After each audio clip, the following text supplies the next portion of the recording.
So explain to me a little bit where these letters stem from. Honestly, exhaustion, frustration, anger.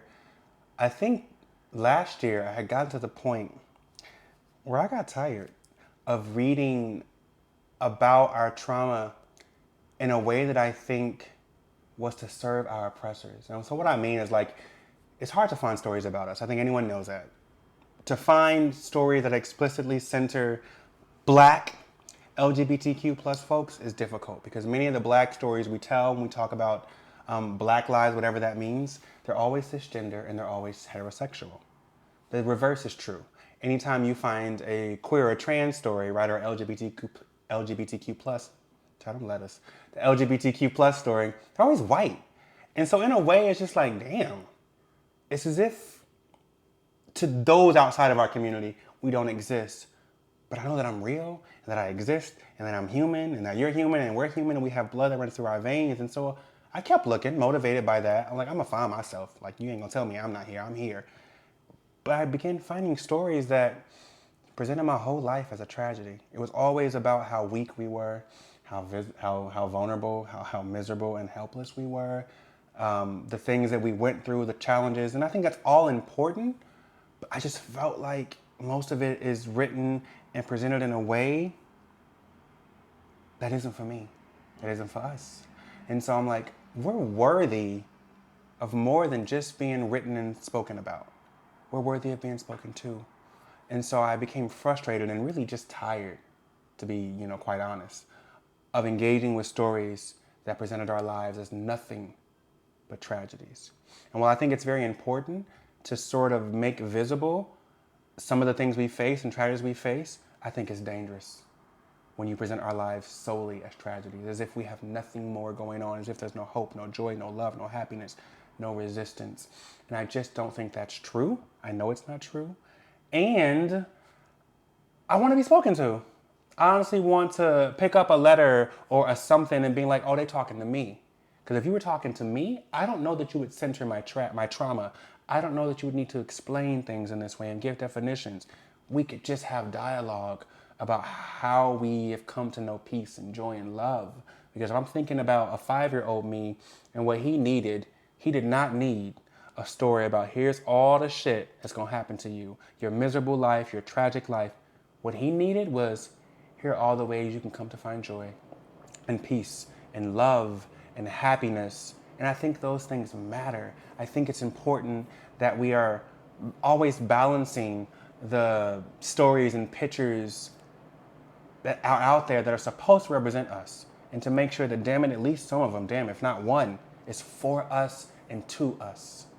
And I'm not really interested in trying to explain our humanity, right, to anybody who isn't us. I'm interested in talking to us about our humanity and how we can improve it, and to how we can learn from and with each other about what it means to live in these bodies, right, and to go through life in this body in a way that has some joy in it and not just trauma, not just tragedy. So the letters really do come from that. It comes from this question, like when I'm sitting down and I'm thinking about like what is it I'm got to do, my question is, what do I want to say to us? Seriously, if I could talk to this sort of greater black LGBTQ plus community, what would I say? And what I know what I wouldn't say is, child, you about to go through. I wouldn't say that because many of us who are aware, and we know that. I didn't need nobody to tell me this shit was hard because I'm like, bitch, I'm crying right now. Like, bitch, I'm crying. You know what I mean? And so I was like, that ain't it. Since that ain't it, what I needed to be told was that I'm capable of love and that I deserve love and that I should accept nothing less than that. That's what I needed to be told. That I'm worthy of greatness, that I'm great. Those are the messages that I want to say to us. And so these letters, I hope, I mean, it's my hope, right? That it's sort of reminding us that not only do we matter, that we can matter in a way that has some peace in it and some love in it and prosperity in it and some gifts in it and resistance in it. And that we are not just here to be used, abused, and discarded.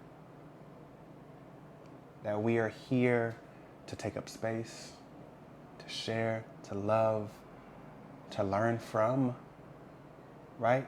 So that's it. It was just this idea of there was no one I felt that I had come across who was intentionally talking to me. They were all writing about me and about us and about our trauma.